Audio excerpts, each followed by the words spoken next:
मंगल मूर्ति सदगुरु मिलवई सर्वाधार।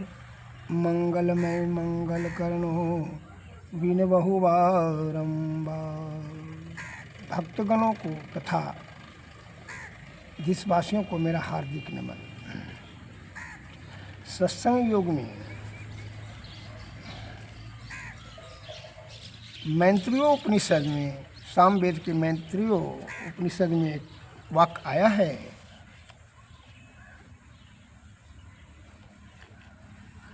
यदा मनसि वैराग्यम जातम सर्वेषु वस्तुषु तथैव संन्यास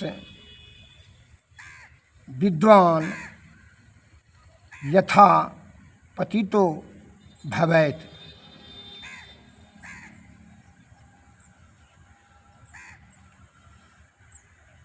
तब जब विषयों से मन में जब भी वैराग उत्पन्न हो, उसी समय विद्वान संन्यास धारण करें।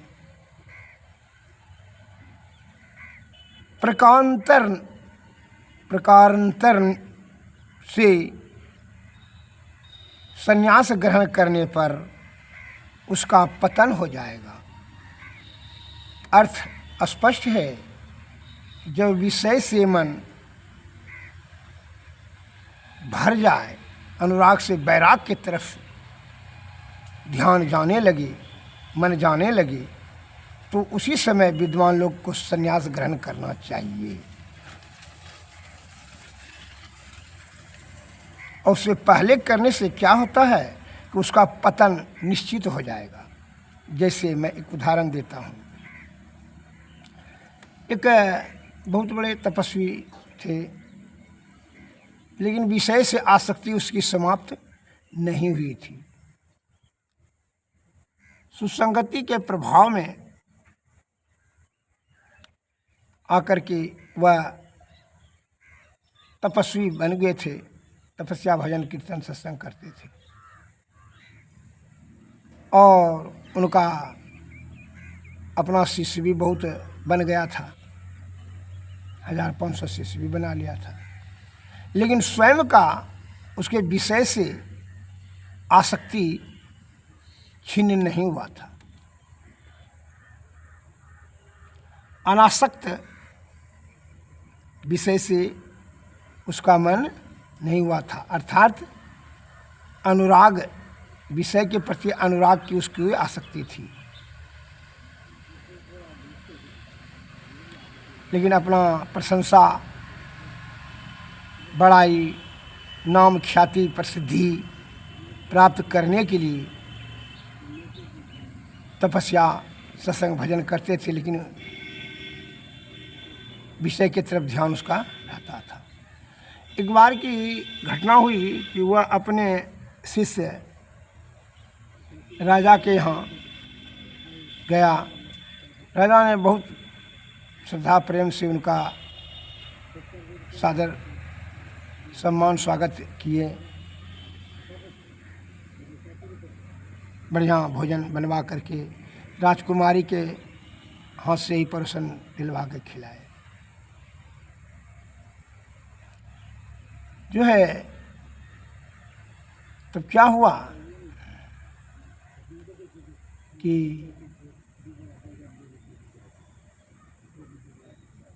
राजकुमारी की रूप को देख करके वह मोहित हो गया, कामासक्त हो गया, काम का भाव जागृत हो गया। वह राजा से, वह साधु ने कहा, राजन, राजकुमारी से हम एकांत में गप करना चाहते हैं। कहा, हाँ गुरुदेव कीजिए ना, बस कीजिए।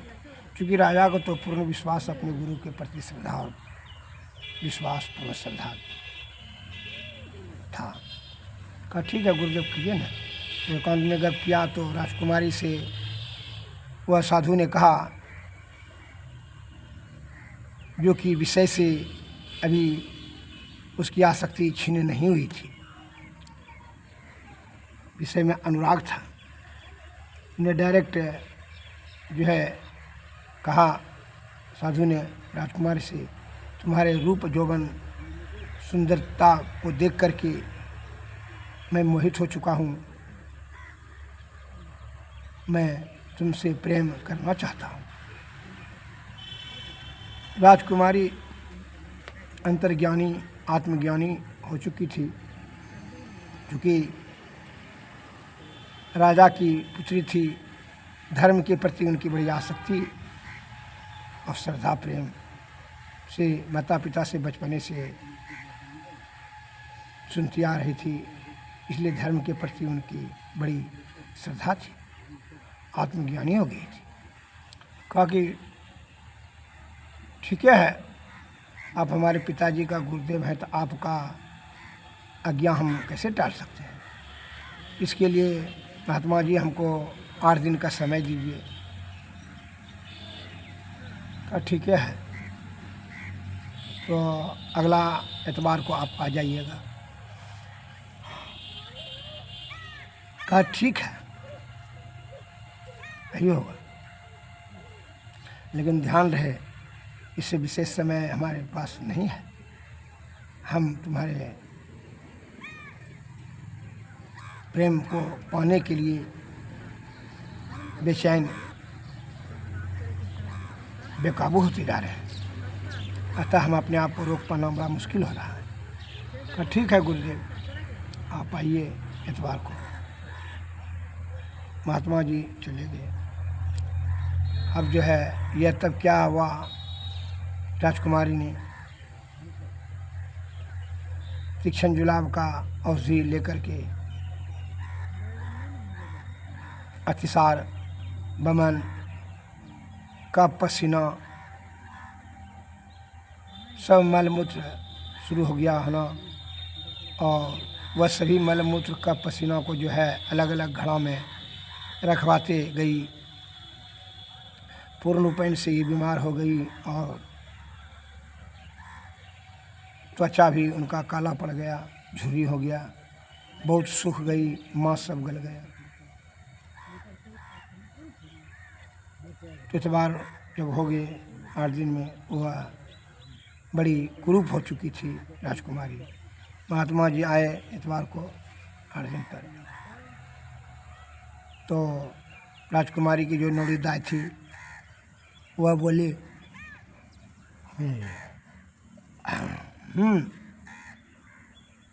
प्रणाम महात्मा जी, प्रणाम। राजकुमारी आपकी प्रतीक्षा कर रही है प्रेम प्रलाप करने के लिए, अतः चलिए साथ में। महात्मा जी को वह नौड़ी ने आगे आगे चल कर के ले जाने लगी, और जिस रास्ते में मल मूत्र का पसीना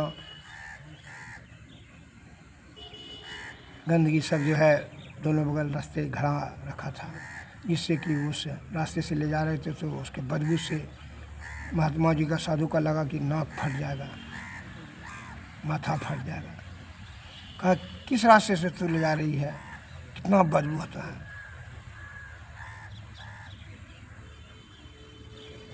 कहा महाराज यही रास्ता से वहाँ राजकुमारी पलंग पर सोई हुई है, चलिए ना। वह काम वासना के हवस में नाक मुँह मूंद करके वहाँ चला गया, दम साध करके। राजकुमारी को जैसे वह महात्मा जी ने देखा, उसका रूप तो कुरूप में परिणत हो गया था, चेहरा पर झुर्री हो गया था, काली हो गई थी और सूख करके काटा हो गई थी, मैंने केवल उसको हड्डियाँ दिखाई पड़ने लगा। तो महात्मा जी ने कहा तुम्हारा रूप क्या हुआ। तो बहुत धीमी आवाज़ में राजकुमारी बोली नौड़ी से, क्या महात्मा जी को नहीं दिखाएं। क्योंकि बोले कि हाँ वही रास्ता से तो लेकर आए। तो महात्मा जी जो रूप आप खोज रहे हैं वह सब अलग अलग कफ पसीना मल मूत्र सब रखे हैं। जिस दिन से आप गए उसी दिन से झाड़ हो की अतिसार दस्त होने लगा और खांसी ठांसी कफ पसीना चलने लगा, बुखार पूरा होने लगा, जिससे वह सब हम जमा करके रखते गए, रखवाते गए नौड़ीदाय से कि महात्मा जी आएंगे तो हमारा रूप खोजेंगे, इसलिए उससे क्रोधित हो जाएंगे, इसलिए उसको फेंके नहीं, इसलिए रखवाए हैं। देख लीजिए, महात्मा जी को आत्मा में बहुत बड़ा ठेस लगा और कहा यह मल मूत्र का पसीना से भरा हुआ शरीर, रूप रस गंध शब्द और स्पर्श, यही तो है विषय का मूल आधार है। वह रूप मल मूत्र का एक पसीना का एक जो है ढेर है। त्वचा के अंदर में आप देखेंगे समझेंगे ज्ञान से, मांस खून हड्डी रज मल मूत्र से भरा पड़ा है और इस पर आप मोहित होकर के जो है अपने आप को आनंद प्राप्त करने के बारे में मन में ख्वाब बनाने लगते हैं, सपना बनाने लगते हैं, जिससे कि दुर्गति होती है।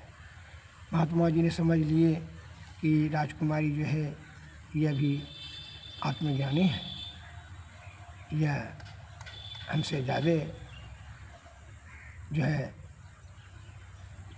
धर्म परायणता है, धर्मज्ञानी है, जो कि हमारे 40 वर्षों 50 वर्षों का तपस्या कोई बचा लिया, क्षय होते हुए हमारा धर्म नष्ट हो जाता। यह गुहासक्त होकर के हम कामी पुरुष के भांति मलमूत्र पीछे हम मृग तृष्णा के भांति भटकने लगे।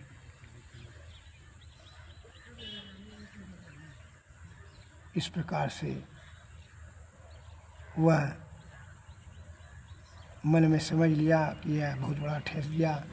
उनका चरण पकड़ करके क्षमा मांगा। महात्मा जी ने कहा कि आज से आपको हम गुरु मान लिए, तुम्हारा पिताजी हमारा चला है, लेकिन मैं आपको मैं गुरु मान लिया, चूँकि इसलिए कि आप अपने आत्मज्ञान से मुझे पथ भ्रष्ट होने से बचा ली।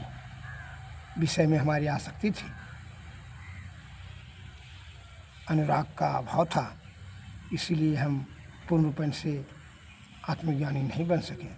इसलिए तुम्हारे रूप पर मोहित होकर के कामी हो गए, कामासक्त हो गए, जिससे कि ये 50 वर्षों का धर्म क्षण भर में नष्ट हो जाता। तुमने बचा लिया। अतः उसने 2 सवाल ललवा करके आँख फोड़ना चाह रहा था, वह अपना आँख को फोड़ दिया। तो राजकुमारी जी ने कहा कि ये दूसरी गलती कर रहा है। नहीं माना तो पर भी आँख फोड़ दिया।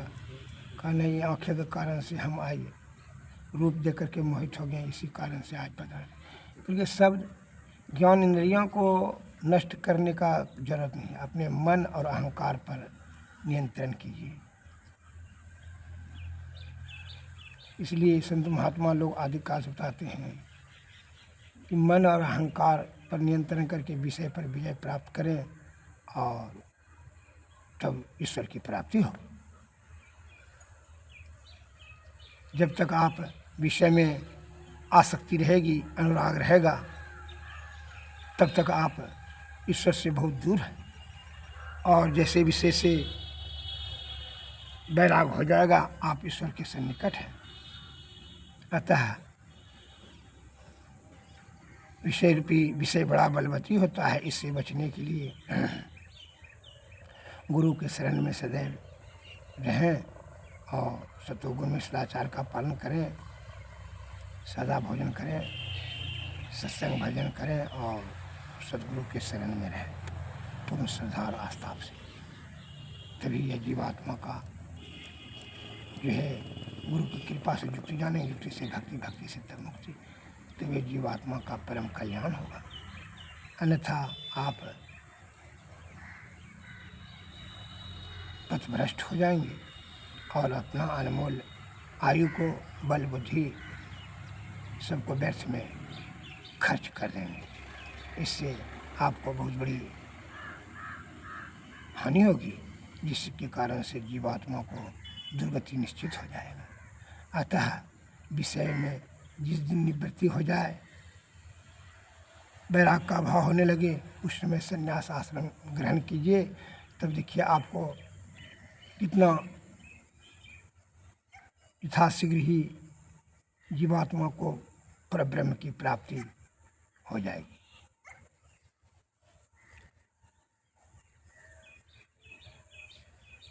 श्री सद्गुरु महाराज की जय। श्री सद्गुरु महाराज की। हमारे गुरु महाराज इसलिए कहते हैं,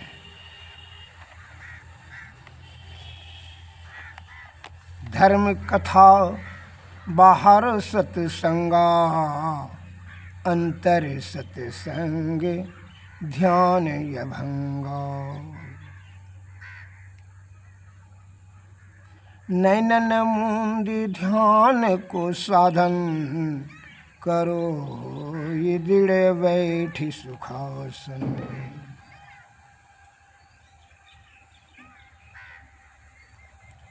मानस नाम जाप गुरु केरा, मानस रूप ध्यान उन्हीं केरा। यही अवलंब ध्यान कछु होई, अपुनः दृष्टि बल कीजे सोई। सुखमन बिंदु को धरो दृष्टि से, सूरत छुड़ाओ पिंड सृष्टि से। धर कर बिंदु सुनो अन हद ध्वनि, अविवित भांति की होती पुनि पुनि। ध्वनि सुनि चढ़ती सुरति जाई, अंतर पट टूटे दुखदाई। छाड़ी पिंड तम देश महाई, ज्योति देश ब्रह्मांड में पाई। ध्वनि धरी याहू पार चढ़ाई, असुरत करे अब सुने यघाई। राम नाम धुन सत धुन सारा, सार शब्द जही संत पुकारा। सौधोनी निर्गुण निर्मल चेतन, सुरत गहो तजी चलो अचेतन। श्री सद्गुरु महाराज।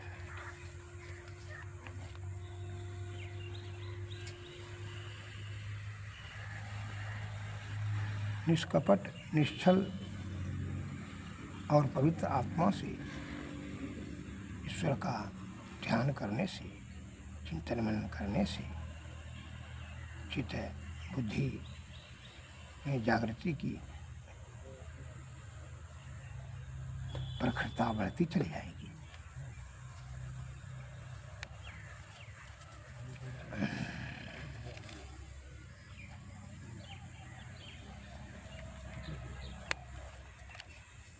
गुरु को अति पावन गुरु मंत्र मन ही मन जप जपो। उपकारी गुरु रूप को मानस ध्यान थको। देवी देव समस्त पुरन ब्रह्म परम प्रभु। गुरु में करे निवास कहते हैं संत सबू। परमहु से गुरु अधिक जगत विज्ञा विख्यात है। प्रभु से गुरु अधिक जगत विज्ञा विख्यात है। बिनु गुरु प्रभु नहीं मिले यद्यपि घट माही रहे, उर्माही प्रभु गुप्त अंधेरा छाई रहे, गुरु गुरे करत प्रकाश प्रभु को प्रत्यक्ष नहीं। हरदम प्रभु रहे संग, कबहू भव दुख न टरे, भव दुख गुरु टार सकल जय जयति करी। सनमन धन को यरपि, गुरुपद सेव करी, नहीं बाली दुष्तर भव सुख सीतरो, अति पावन गुरु मंत्र मन ही मन जपो। उपकारी गुरु रूप मन से ध्यान ठको। श्री सद्गुरु महाराज की जय, श्री सद्गुरु महाराज की जय। आरती तन मंदिर में कीजिए, दृष्टि जुगल कर सनमुख दीजिए, चमकै बिंदु सूक्ष्म यति उजल, ब्रह्म ज्योति अनुपम लख लीजिए, जगमग जगमग रूप ब्रह्मांड, निरखी निरखी ज्योति तज दीजिए, शब्द सूरत अभ्यास सरल तर, करि करि सार सवद दीजिए, ऐसी जुगति काया गढ़ त्यागी, भव भ्रम भेद सकल मल छूई, अवखंडन यारति यह निरमल, करी में ही अमृत रस पीजिए, आरती तन मंदिर में कीजिए, दृष्टि जुगल कर सनमुख दीजिए। श्री सद्गुरु महाराज की जय, श्री सद्गुरु महाराज की जय, सद्गुरु महाराज की जय, सद्गुरु जी